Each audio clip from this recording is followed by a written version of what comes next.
All right, here we go, guys. Fight Finance with my main man, Nick Maximov. How you doing, my man? I'm doing good. I'm doing good. Thanks. Thank you for having me. I appreciate Yeah, it. absolutely, brother. Thank you for coming on, man. I'm really loving your vibe right now. 4 Yeah. and 0. I saw you on a couple of last shows. Eager to get with it. You know what I mean? Eager. This whole Corona pandemic is really stalled and everything, but it's cool that you're on Submission Underground this weekend. How hyped are you for that? Man, I'm pumped, man. I think it's gonna have a lot of eyes. I think there's gonna be a lot of people watching. There's not much going on, obviously. So I think this is a great opportunity to get some viewers and different eyes and just people watching it. I have all Right. my buddies are gonna be watching it. I got a lot of fans, everyone in Chico, Stockton, they're gonna be Yes. watching it. So it's gonna be cool having a little crowd and just getting it rocking. Absolutely. Okay, you mentioned I definitely got to go there then. Same thing. I looked up a lot of your stuff. Really cool seeing you in NYC, MSG, Diaz, Yeah. Rock, Masvidal. Like insane. To me, the biggest night in mixed martial arts history. And Yeah. Diaz was a major part of that. So how cool is it to roll with them? That's what you call home. You train, getting up, going through the ranks. How good is it to have that as your team? Well, more than just a team aspect, it's probably the most going to New York like that was probably the most motivating thing I've ever seen done in my life. Because not only Right. did he do it for us, I want to do that for all my teammates, my homies, everybody. I want to put all them on. So when I saw that and I felt that, man, like there's nothing I can't even describe in words how I felt. And that every day I kind of carry it along with me wherever I go. You know what I mean? So um, Right. more so than him being a teammate, man, he's like a mentor, and he's kind of a reason why I like started fighting, started training. You know what I'm saying? Right. When I started all this, it was because of Bruce Lee. You know what I'm saying? And then I want to start fighting because of him and Uriah Faber. I saw him fight in WEC, so I'm like, man, I want Wow. to do what they're doing. You know what I mean? And yeah, so man, having him like that's like a childhood hero. You know what I mean? And having Right. him in my corner Right. is crazy, crazy. Yeah, it's awesome, man. Yeah, Like I said, I was doing a lot of research on you. I'm just loving your game, your vibe inside the octagon and outside. yeah. How vital do you think it is in 2020 to have, be able to talk, communicate? It's not just the fight anymore. There's a lot around it. Like you said, The Rock was there at MSG. You know what I'm saying? There's a lot of things going on now. Trump, yeah, all those guys. I think honestly, you I read this thing, man. It's like they both had double digit losses. They both had this, they both had that. Right. But like real is still king and everyone's gonna watch real. So it's like with me, I'm not trying to be anyone I'm not trying to do any of that. I'm just trying Right. to do how I am and how I act. And I've always been like this. And I don't want to be like a Dylan Dennis where, a little bit clout changes you. You get kicked out of your Yep. own gym. You know what I'm saying? I don't want to be like that. I want to be humble and stay to my roots. But like if something goes off, you got to pop off with it. But I'm like, man, Right. being real, you can read through it. Look at like Colby Covington. Everyone wants to be Conor McGregor now. So everyone's wearing suits and ties. You know what I'm saying? Everyone's doing this. Right. Everyone's doing that. And I don't care. Like that's just if that's how you are, that's how you are. But me, Hmm. like I'm gonna just keep wearing black tees. You know what I'm saying? Like the gold chains, whatever, man. That's just how I rock Right. now. And that's just how I'm gonna Right. be. And it's not, I'm not trying to be anyone. I'm just trying to be myself and hopefully motivate the youth in a better way. Right, 100%. At the end of the day, man, like you said, you are going to show up sooner or later. You know what I mean? The real Yeah, Nick is going to show up and be you. And the fans and the fight community is going to notice that. Like you said, Masvidal's got 13 losses. He's the biggest name in the game. yeah. The Diaz boys, win, lose, you know what I mean? But everyone watches them. When your boy Nate Diaz fights, I'm watching. I'm giving $60 every time. Well, He is who he is, and I respect that so much. he's a real fighter, and no one. We're in a bit. Right. Sadly, nowadays, it's not who's the best fighter, who's entertaining, who's fun to watch, who's real, who's gonna bring it. It's not about like, to be honest, Khabib's cool. No one's gonna watch him. Who are you gonna watch, Khabib or Nate? You know what I'm saying? You're gonna watch Nate any day because it's like you know what Khabib is gonna do. He's boring. Nate, you don't know what Nate's gonna do. You don't know what all these Connor's gonna do. That's why it's so intriguing to watch him. But you watch someone Right. Khabib comes to mind because he's so goddamn boring. You know what I'm saying? Who wants to pay to watch that? You know what I'm saying? Yeah, I got you on that. Two things I definitely want to hit on. One more submission underground. You said Connor a couple times now. How much does the gym and does the Diaz? I know they was a great rival, but it seems like they both helped each other up in a way. Do you guys have a lot of respect right now for Conor McGregor? So I think real recognizes real in that sense. Right. Connor leveled up the game. You can't disrespect. You can't put that aside. Connor leveled this game up. You know what I'm saying? But Nate also helped it. You know what I'm saying? So they both leveled the game up. If those two weren't in it, the sport would be nowhere where it is. You know what I'm saying? You can't have guys like John Jones doing the stuff he's doing. You know what I'm saying? No one's gonna watch Khabib. You know what I mean? No one's gonna watch Henry Cejudo. Like, let's be real here. You know what I mean? And so when you got Conor and Nate, all of them, like, that's who people want to watch. So I respect Conor, but I don't respect like Dylan. I don't like that guy. I'm gonna put that out there. Okay. I think Dylan, he's just fake to how he is. I think he went against his own grain. You know what I'm saying? How do you get kicked out of your own gym? You know what I'm saying? Right. The gym that you started at, you got kicked out for, and you got Marcelo Garcia, the nicest dude in the world. You got kicked out of that gym. Like, that speaks. You know, actions speak louder than words. So for him to do that, he's shady. Right. You're right on that. And like you said, I remember 5 years ago, Conor was calling out Dillashaw with Faber, and he kind of nailed that one. Everyone said about the snake in the grass thing. But, let's get off of that. I want to talk about you, Nick. Like I said, I'm loving the game. You can read that stuff, though. You can read when people are like that, 100%. People in the media, too, man. No, you're all good, brother. It's like people recognize what's going on. When people talk to each other, people can see if you're looking at each other and how people talk. So I agree with everything you're saying on that. But yeah, I really want to hit on you 4-0. Like I said, I heard you were really looking forward to the Contender Series maybe this summer or even the UFC itself. You are on Submission Underground this weekend, UFC Fight Pass. That's big. That's a big platform. Yeah, I'll go back to Submission Underground. But with the Contenders, this is how I look at it. Contender Series, the problem with that is if you win and Dana doesn't like you, you either got to wait a whole year to come back or you might not even come back at all. You might go to Bellator. Bellator might pick you up. That's the only thing with Contender Series is I feel like if you win, but you aren't someone that Dana likes, you might not get picked. You know what I mean? And then you got to wait the whole process. That's what everyone I've seen done who hasn't gotten picked. They wait the whole process or they go to Bellator. You know what I mean? I don't want to do that. Like, yeah, I don't know. So with that whole thing, if I'm not in the UFC, I'm like, I'd rather go to Japan or like, China. I'd rather do that. I think that's more exciting. Why not build – people are going to know you in the States. You know what I'm saying? They're going to know you on the West Coast. Why not go overseas and build a crazy fan base? And then when you come back to the UFC, you got people, they look at pay-per-view buys, they're all the way in Japan or, Europe, something crazy, So that's my thought process. But with Submission Underground, yeah, I've been here a couple times, and it's a great event. Good people, Chill's cool, matchmaker, everyone, all of them are cool. I got nothing but respect, so I'm excited. I'm talking about even Submission Underground. Quick Ultra had a big thing over in the summer. A lot of grapple events are coming in, and I know you're a lot more than grapple, and we'll get into other stuff too. If a grapple event, what happened if I always threw this out there a couple times, my man? What if the UFC made like a grappling league?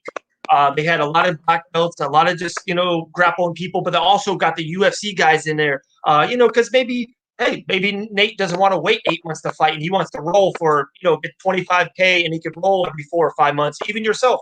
Would that interest you if there was more of a UFC grappling event? I've never thought about that, to be honest. That'd be hot, right? How badass would that be? If they had a grappling? It'd be good. Yeah, it'd be badass, but I never thought of it.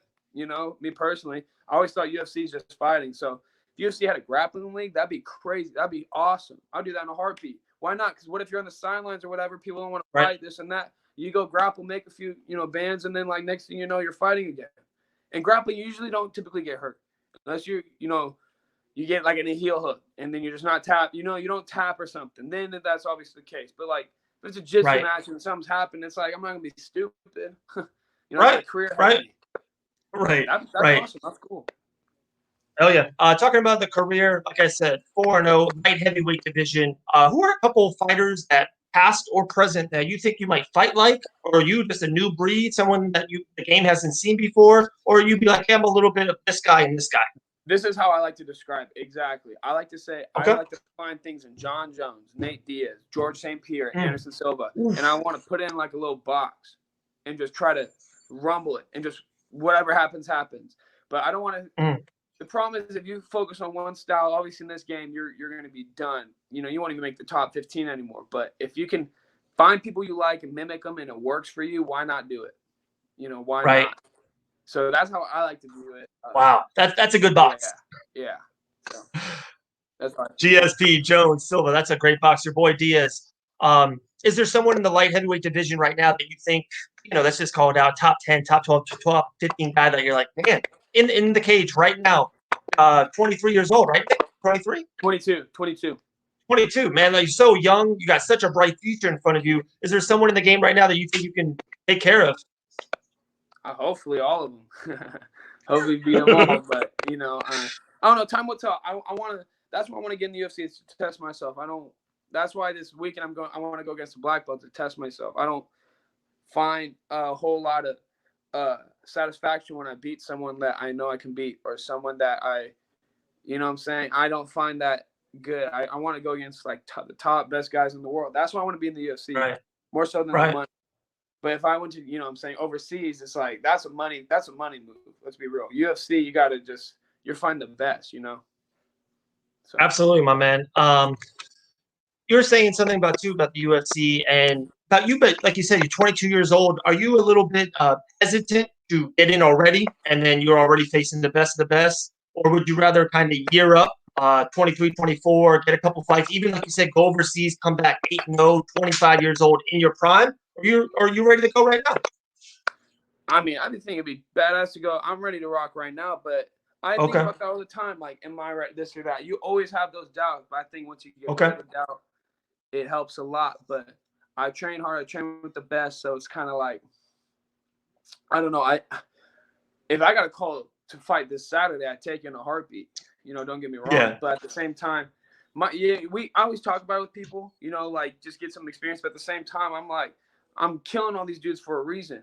You know, it's not for some fake thing. Like, I'm beating all these guys because it's like, it's saying something. And I've been doing this for a long time. So I'm like, I'm ready to rock. I'm ready to go. So all your pro fights have been stopped. Yeah. And all my amateur ones pretty much were too. Oh, all your Emmys were stopped too? Yeah. I fought some good amateurs. I fought like 2 or 3 dudes that are in Bellator and stuff as an amateur. And like, I fought some good dudes. I fought better dudes as an amateur than I have a pro. So, in my opinion. Okay. No, that's real. I knew that you're a boxing fan, right? Loving the boxing. I like Devontae Davis a lot. Yeah, that's your guy. Pound for pound, where is he? 1. 1. Yeah. How about Lomo? I'm a Lomo guy. 2. I'm a Lomo guy too. I think that'll be a great fight. The best. The best in the world. Garcia, though. I think Ryan Garcia is good. I don't think he's better than either of those two, though. In my opinion. Right.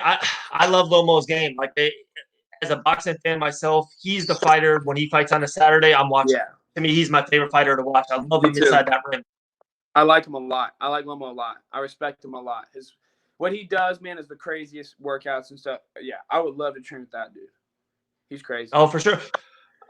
That's actually the next question I was going to go to is, in your game, if you had to train with the best boxer in the world, the best ground jiu-jitsu guy in the world, best wrestler in the world, what's the thing that you're getting the best at? What's the thing that's making your game take to the next level? What kind of spot is kind of elevating you?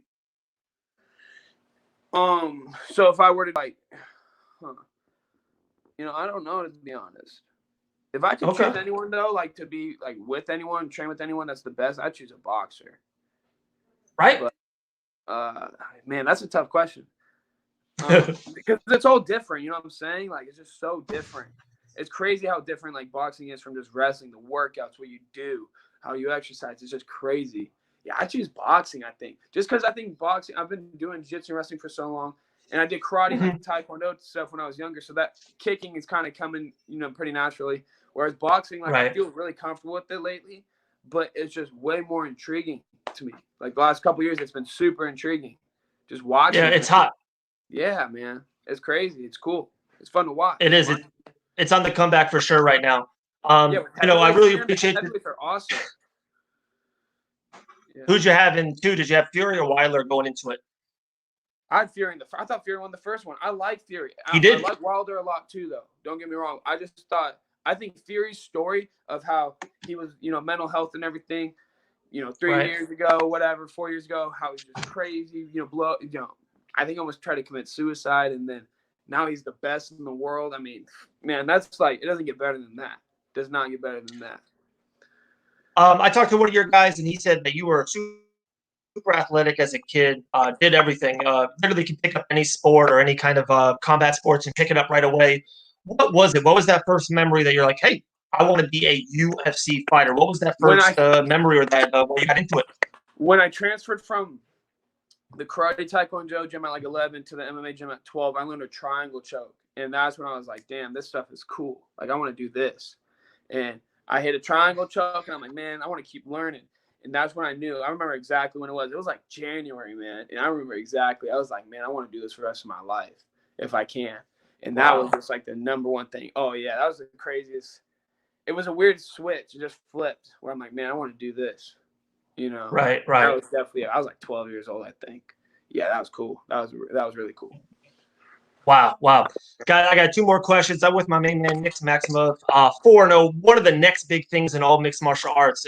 Huge future in the next 2-3 years. One of the biggest names coming out. I'm telling you, watch out. One is Fight Island. Dana White's been really, really serious about trying to get this Fight Island. I talked to a lot of fighters over the last 2 weeks, especially with all this Corona pandemic going on. Would you be a fan of Fight Island? It seems like all the fighters are like, they can't wait. They want to do it. This is like a once-in-a-lifetime opportunity. I would do that in a heartbeat, but the problem is a lot of fighters are saying that one moment and then pulling out because of the virus. Like, how many fighters? I saw, 13 before this whole thing, like, when it was kind of happening, like, 13 Brazilian fighters over the next, 4 cards pull out because of the virus. And you got, Amanda Nunes pulled out. Rose pulled out. I think when push comes to shove, they might say it, but when it really happens, they're not going to – I don't think a lot of people are going to do it. In my opinion, I think a lot of people are just saying that just to get a little bit of – something like just to get their name out there. Because if they do get a UFC call, they can brag about it, this and that. That's what I think. I don't think a lot of people are going to do it. I mean, I would do it tomorrow, but, I don't know. I think people are saying it just to say it and sound cool, Okay. What do you think? Do you think you think Nick or Nate will do it? Fight Island? I don't think so. I don't think Nick will. I think Nate's recovering a little bit right now with his eye and his knee. So he's taking a little bit more time. We're training, but he's taking a little bit more time right now. Just to get healthy and stuff. Anthony Pettis at Jorge was pretty, brutal, hard back-to-back fights. Right. And with his eye and everything, he's just recovering a little bit, getting healthy, and we'll see him this year for sure, hopefully. Okay. That's it. That's my last question for you, Nick, is, like I said, you're on the run. I really love all what you're doing right now. If I had to guess, spring of 2021, where is Nick? Where are you at? What organization? What's your record? What do you think kind of? Hopefully top 5-3 in the UFC and whatever weight class I choose to go in, and just try to be the best in the world as soon as possible. I don't want to rush anything, but I want to, man. I just want to kill it. Do it for everyone that believes in me, so. Right. But you said you're light heavyweight, right? You think you can move down a little bit? Yeah. Ooh. I could go 85 if I want. Ooh. Yeah. But, my man, you at 185 would be a problem. I think so too. Yeah. I'll get my diet a little bit right. The Corona's kind of messing up my diet, but I'll get it right. And if I went to 85, man, I don't know how I can be a top 3-5 guy. Wow. Even at light heavyweight. If you look at a lot of light heavyweights, though, there are middleweights that moved up. You know what I'm saying? Right. Like, middleweight's a tougher weight. So it's like, man, Anthony Smith, Thiago Santos, they all moved up. You know what I'm saying? They're killing it. So it's like, that's always in the back of my head. But, I'll be ready at whatever weight. You know what I'm saying? Whenever the time comes. If they say 85 in a week, I'm going to do whatever I can to make 185. So. Wow. Main event, UFC 280. You versus Darren Till at the 185 spot. That'd be badass, huh? New York. Let's do it in New York. Yes. Yeah, that'd be it. My man, appreciate your time, Nick. Kill it this weekend, Submission Underground. We'll be watching. Huge future in front of you. Thank you so much. Appreciate you. Thank you for having me, man. Appreciate it. Have a good one. All right, brother. Bye.